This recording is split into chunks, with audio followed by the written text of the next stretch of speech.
Good morning. Welcome to Holston Valley Unitarian Universalist Church. I'm the Reverend Tiffany Anderson, the minister of this church, and my pronouns are she and her. If you're visiting us for the first time today, you are especially welcome. Vonda over at the visitors table by the door can help you get oriented if you have any questions. If you have little ones, our greeters can show you the way to the nursery, which is available during the service for children ages 6 and younger.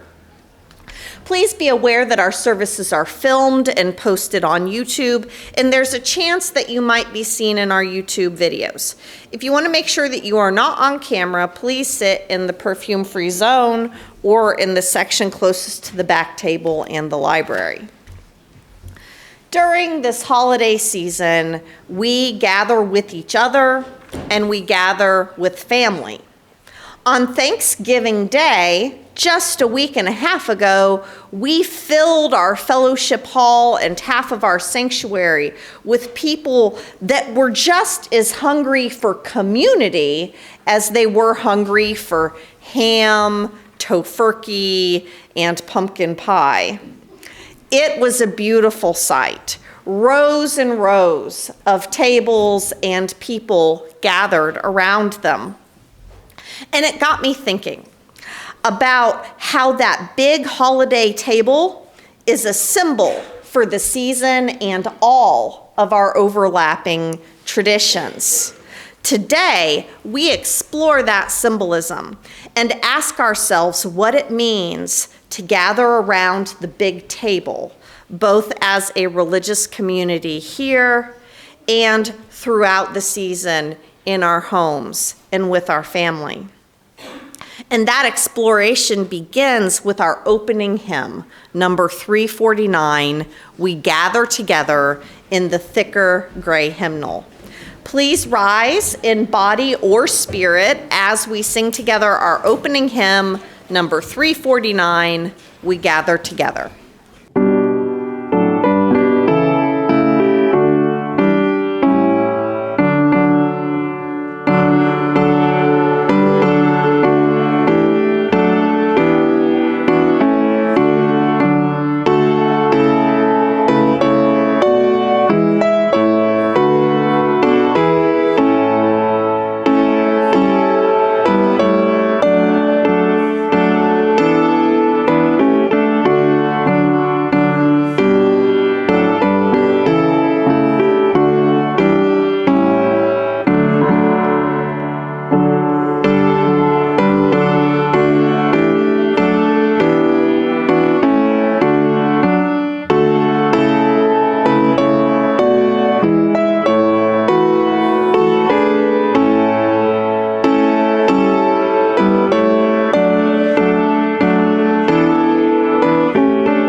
As frozen earth holds the determined seed, this sacred space holds our weariness, our worry, our laughter, and our celebration.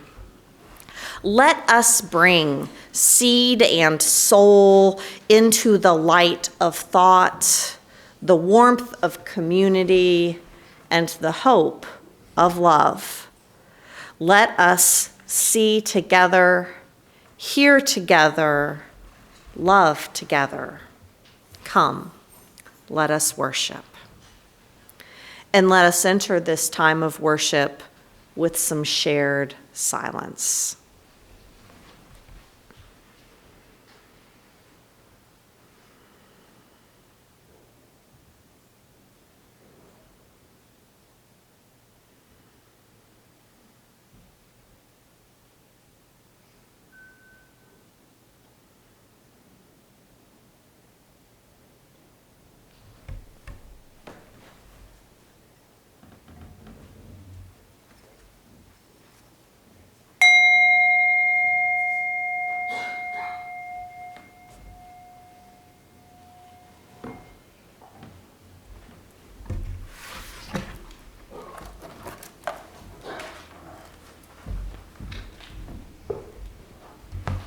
Good morning.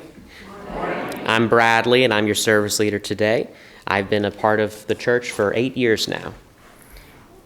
As we gather around the table today, we also gather around the chalice. The chalice has been a symbol of persistent compassion ever since the Unitarian Service Committee used it as a symbol of refuge and resistance when smuggling people out of Nazi-occupied Europe. When we light our chalice every week, we say the words of our vision statement, which guides our work and our community building. Today, we invite you to come help us with our chalice lighting. Chalice, please join me in saying our vision statement, which is printed in our bulletin. We work together as a church to transform ourselves, our community, and our world by sharing love, pursuing justice, and seeking wonder. As we approach this table of light, let's share our joys and sorrows with each other. If you'd like to share a joy or a sorrow in person, please use the candle cards that are located on the back table. And if you'd like to share a joy or a concern from a distance, please email me at minister@hvuuc.org.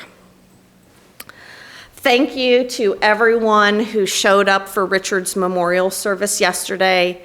We would like to offer a special word of thanks to Charlie, Wendy, Rosemary, Dottie, Elsa, Tom, and everyone who stepped up to help out the Memorial Reception Committee. Thank you. A card of concern for Gary McConnell. While enjoying Thanksgiving in Georgia and then North Carolina with family, Gary fell and fractured her wrist. She is working with her family to get her back home now.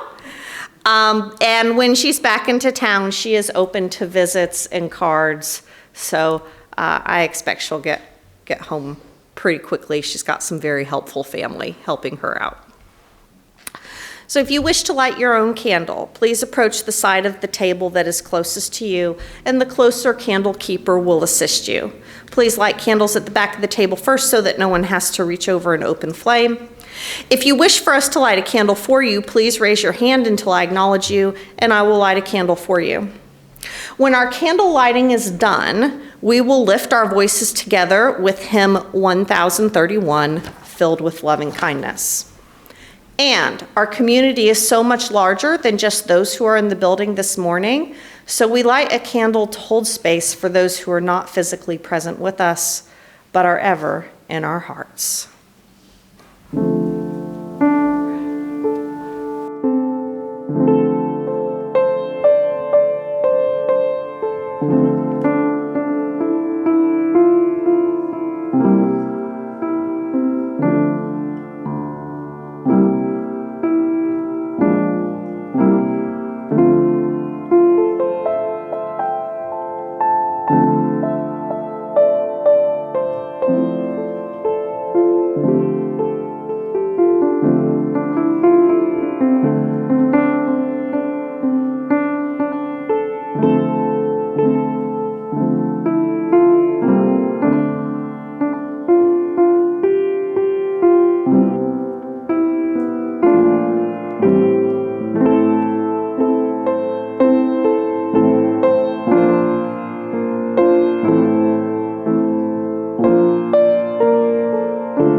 And we light a final candle for all that remains unspoken in our hearts and minds.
One thing that so many of the traditions of this season have in common is the sense of gathering, sitting around the table with family, found friends, found family, close friends, and having a meal together. Sometimes it's family we haven't seen in years. Sometimes it's even family we wish we weren't seeing. And sometimes in these gatherings, we find connections we didn't expect. Our special music is a song well known by longtime members of this congregation, The Christians and the Pagans by Dar Williams. This year, instead of hearing it live, we're using a recording of the song as a backdrop to share some very special photos. Last week, during our Thanksgiving potluck and decorating the giving tree, I was being that one family member that runs around taking pictures of everyone, and someone even snuck me a few from the women's gathering on Friday as well. And these photos really do capture the spirit of what I mean when I use the metaphor of a big table. The joy and connection we found in this meal and in this act of service are really what this time is all about, and it's yet another way to build the beloved community.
and we light a final candle for all that remains unspoken in our hearts and minds.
Today's reading is the November 20th entry into Braver/Wiser, the Humanist Unitarian Universalist weekly blog series.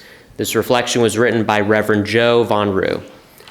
"Excuse me, young lady," I heard a quiet, familiar voice behind me in a parking lot. Sure enough, I recognized the silent man. With his head full of white hair and his plaid shirt, for years, he was a produce manager at a local grocery store. When my shopping coincided with his shift, he'd offer his kind smile and ask if I wanted to hear a poem. I always answered yes, and he'd recite a short, sincere poem. It always made my day brighter. He now engaged me with a silly joke, both of us laughing, before rummaging through a box in his car to produce a spiral-bound book. This is my gift to you, fresh from my publisher. We'd met many times before, I told him, but I hadn't seen him for quite some time and often wondered about him. I told him what joy he brought to my life in each of these short interactions at the grocery store. He smiled and said, "Well, I hope you'll write me a letter and let me know what you think of my life's work." Then we parted, Joseph and I, me gently carrying his life's work in my hands. There are so many ways to hate. There are so many ways to be angry and to seek out differences with the people around us. There are so many ways also to connect. There are so many ways to love and to find joy, so many opportunities to regard life from a different perspective. I don't know what political party Joseph is affiliated with. I don't know if he has a religious identity or what neighborhood he lives in, but I know that he, like me, has a deep desire to connect with people, to share his joy, to exist in a world where a mere stranger is delighted to hear his poetry. What a gift it was to hear him today, to see him today, to connect deeply with a stranger because he felt brave enough to share a piece of their soul with me. I believe that all of us together can and will create a beautiful, courageous, and joy-filled world as long as we continue to hold love at the center of who we are. But what I do know is that he, like me, has a deep desire to connect with people. This is the root of the compassion that we explored last week as we talked about the loving kindness meditation. Present in this simple story and this simple practice is a simple understanding. It's the idea that when we strip away all of our differences, we are all human beings underneath our layers of ideologies, religions, politics, sports teams, food sensitivities, and fandoms. In our humanity, we have some basic but very important things in common. We don't want to suffer. We want to be well, healthy, and happy. And we need to experience connection from time to time. This sort of universal human nature understanding can be the basis for facilitating that connection that we are seeking. This insight is supported by our Unitarian Universalist faith, the inherent worth and dignity of every person, the vision of the beloved community, our interdependence, holding love at the center. It all adds up to diverse beliefs and perspectives gathering around the table. And yet, this is the time of year that those ideals are tested for many of us. And sometimes it is the family gatherings where they are tested the most. Maybe your extended family gathers around the table in a way where your particular religious perspective is pushed to the side of the plate. Maybe you're worried about showing up as your full self in your gender identity. Or maybe you worry about bringing the person you love with you to the holidays. Maybe you bring a certain amount of tension with you, wondering if someone's going to bring up politics over pie. And maybe you are the person who brings up politics over pie.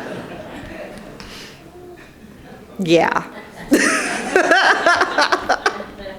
This is a recurring theme this time of year, and it feels especially relevant this year in particular. In The Atlantic, Arthur Brooks recently wrote 3 Ways to Handle an Awkward Thanksgiving, where he recounts his friend's struggles with relative Jeffrey, who came to dinner, quote, ready to rumble. Arthur describes the downward spiral of this evening, how provocative comments from the get-go led to disagreement and annoyance, and then to personal recrimination, shouting, and even angry tears by the end. My own family systems theory class that I'm taking as part of my continuing education requirements used November's class to apply their mix of psychology, sociology, and spirituality to 10 ways to thrive during the holidays, reminding all of us that if we're here to grow in our spirituality and personal maturity, uncomfortable family gatherings are one of the best ways to understand our triggers, perspectives, and limitations. I think my dad used to say these were learning experiences. And conversation around our very large Thanksgiving Day table here did touch upon the idea that there are family members banning religion and politics from the family table this holiday season. We encounter this sort of friction throughout our lives and even within these walls too sometimes. So if holiday table encounters aren't your problem, I hope you'll still find these strategies helpful in other contexts. Because truly, navigating disagreements is part of being human. And somehow this time of year always provides extra material for our growth in this area. So in our love of science here, it helps to understand what is happening to our brains when we experience a disagreement. A 2020 Nature Neuroscience article says that, quote, when you hear an opinion that diverges from yours, your posterior medial prefrontal cortex, which is part of your brain responsible for discriminating between strong and weak arguments, displays a reduced level of sensitivity. Or in other words, when we hear something that we strongly disagree with, our intelligence actually decreases. And when I think back to especially strong disagreements that I've experienced throughout the years, I know that this is unfortunately true. I have absolutely heard people making claims so infuriating, so wrong from my point of view, that I have literally felt like hearing the argument was making me dumber. To have that backed up by science was not the holiday gift that I was expecting to receive this week. When we disagree strongly enough with someone else, it triggers our fight or flight response. But what can we do with that? Well, we need options that re-engage our prefrontal cortex, that give our reacting selves choices that are neither fight nor flight to keep us from descending into the downward spiral that relative Jeffrey and his ilk trigger in us. One systems theory approach is to strategize prior to showing up to the situation where we know this might happen, engaging our prefrontal cortex before the more lizard-like parts of our brain are pulled into the conflict. A favorite in this train of thought is to sit down and list 10 things you can do in the situation that are neither flight nor fight. And y'all, they don't even have to be 10 good things. Our lecturer, Vanessa Ellison, reminds us that standing on your head can always be one of the items on the list. So not perfect solutions, just anything that can help you make the list, that can help your brain stay engaged and creative and seeking out options beyond yelling, acquiescing, and cutting someone off. It's helpful to remember that we don't have to attend every argument we're invited to either. I really want you to hear this. It's okay to pick your battles. The battles that I pick are usually the ones where marginalized people at the table are being picked on. It is part of my values to use my relative power and privilege in the service of those who have less. But beyond that, I really have been practicing just letting the cousin Jeffreys of the world be wrong, saving my energy for actions that will actually help change the world. Part of this planning ahead, while you have more access to your prefrontal cortex, should be understanding your boundaries and your limitations. Having boundaries is not the same as cutoff.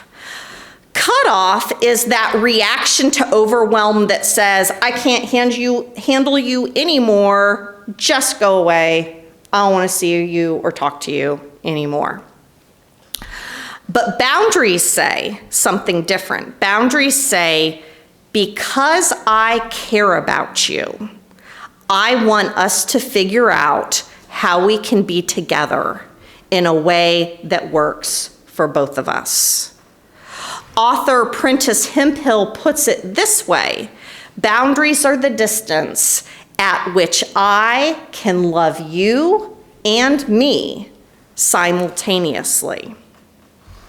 We've got boundaries here as a congregation, largely understood through our congregational covenant. Listen to the boundaries that we collectively have decided we need to help us love each other best.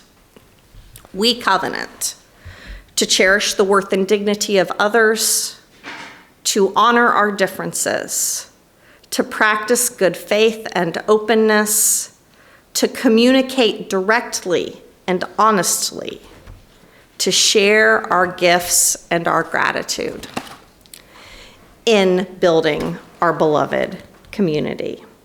To live this covenant, we will be invitational and friendly, engage in hospitality, offer our best and assume the best in others, unite for our common good and social justice, respect a free pulpit, build and honor trust, engage in ministry and service to others, see conflict as an opportunity for transformation, and to talk to each other rather than about each other. That's our covenant, and I love it. Boundaries during family holiday gatherings will look different, of course. The family systems theory advice is that before you sit down at the table, preferably before you get in your car or board an airplane, that you actually sit down and understand where your boundaries are in preparation. Know what topics are the ones you need to leave the table for. It's okay to take a break. It doesn't mean you can't come back. Think about boundaries when you arrive and when you leave. How much togetherness is too much togetherness? Choosing not to drink at a holiday event when you know that there's a tendency to overindulge and then debate can be another boundary you set for yourself. And so can deciding that this year maybe it might be better to get a hotel rather than living on top of each other. And like I mentioned before, some families are considering banning certain topics from the table. And the boundary needs are going to be different from family to family because each of our families are different. But boundaries are a blessing. Once we've thought through our guide rails, we can feel a little more secure in how we engage in the relationships. Once we know our boundaries, finding common ground can be another really helpful strategy. We've got to know our boundaries before we leap to common ground. Seeking common ground with someone who is telling you repeatedly that you're going to hell for your beliefs or for who you love are trickier. And, unless you get really meditated up and really feel called to engage in that, maybe that's not for you. But finding common ground is something that we Unitarian Universalists have a lot of potential to do really well. In fact, you here are my greatest teachers when it comes to seeking common ground with one another. We have a lot of practice with this within our religious and socioeconomic diversity here. Our principles and our values are really an exploration of what we have decided our common ground is as a community. We know that everyone here doesn't share the same beliefs about the existence and nature of God or gods. We don't agree on whether or not there's an afterlife or even the nuances of human nature. And everyone here doesn't share the same beliefs about politics either.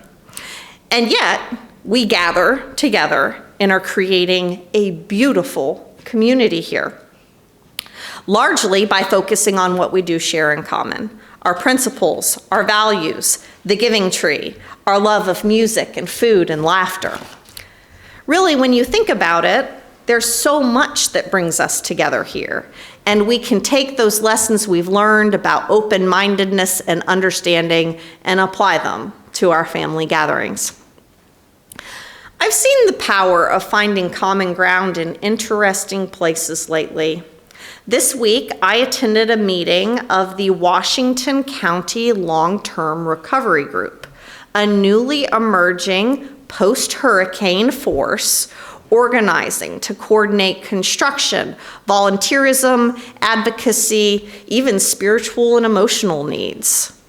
And I could tell as introductions worked their way around this room of people who want to heal our area that there were a lot of differences in that room: religious, political, socioeconomic positioning. But we had united around a shared purpose that really mattered to all of us, a purpose that was bigger than all of those differences. In that room, and around a holiday meal with family, and right here in our gatherings, it's usually not hard to find some sort of common ground. We experience it here in our coming together for justice, for equity, and for healing. And that perspective of seeking what we all have in common as human beings is the foundation for the mindfulness practices like the loving kindness meditation we explored last week, which also helps that prefrontal cortex stay engaged. How would it transform our holidays and our relationships to engage in a mindfulness practice this season? Can we show up to the most challenging gatherings with this prayer in our hearts? May you be well, may you be happy, may you be free from suffering. And that we remember to give that loving kindness to ourselves first. While the focus today has been the family holiday table, I think it really parallels the work we do here beautifully. I hope this is also a place where we spend some time with our prefrontal cortex, being thoughtful about our disagreements. I hope we remember our boundaries and our covenant as ways to stay in relationship with each other when there is friction.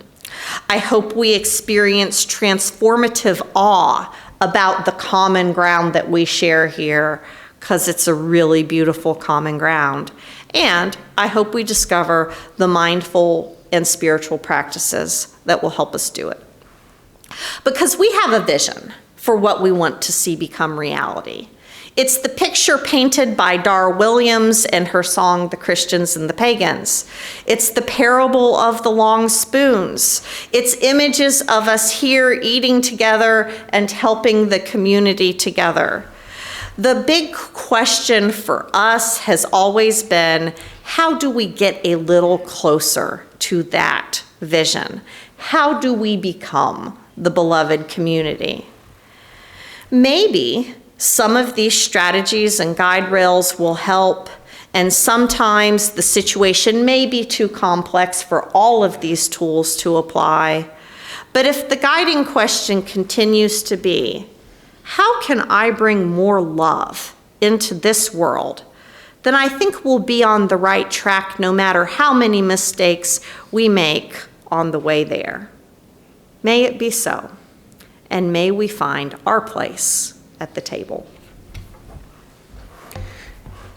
As we extinguish the flame on our chalice, we ignite it inside ourselves. Our commitment to our mission and to one another is an unquenchable flame. Let us remember that. We are not alone until we light this flame next time. Thank you for being with us today. We'd love it if you could stay for coffee hour.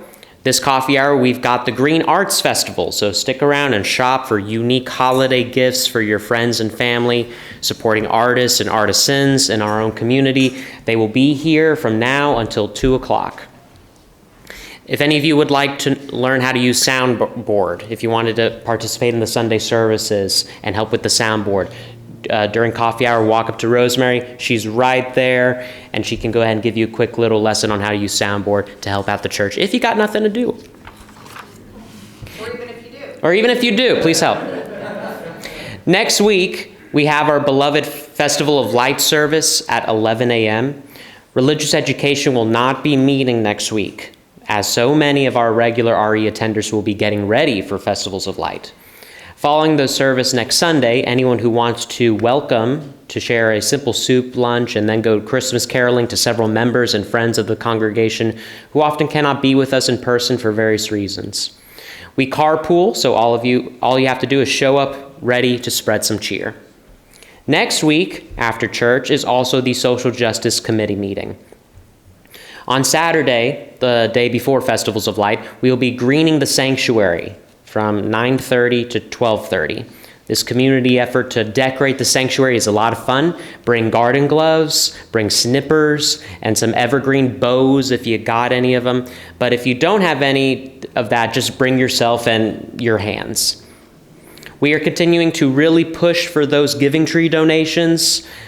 So please take a look at the back of the bulletin and consider how you might want to help the less fortunate in Johnson City this winter. Please email givingtree@hvuuc.org for more information. You could also give money to Beth. Beth, where are you? Oh, Beth's in the kitchen. You can't find her. Also Denis. You can give money to Denis as well. And also thank you, Joy, for allowing the flowers to stay here after Roy's memorial service. They're beautiful flowers. Also, the 29th is Pancakes and Jam, where we just do music and eat food, and it's great. If you would like to help with the cooking of the pancakes and jam, please talk to Doug. Doug is right there in the beige sweater. Our closing hymn is number 1023 in the thinner teal hymnal, Building Bridges, number 1023. This is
much for your generosity this week and every week. May justice lead us to the calling of this moment. May wonder meet us right where we're at. May we discover our collaborators and our companions, and may love guide us on this journey of transformation.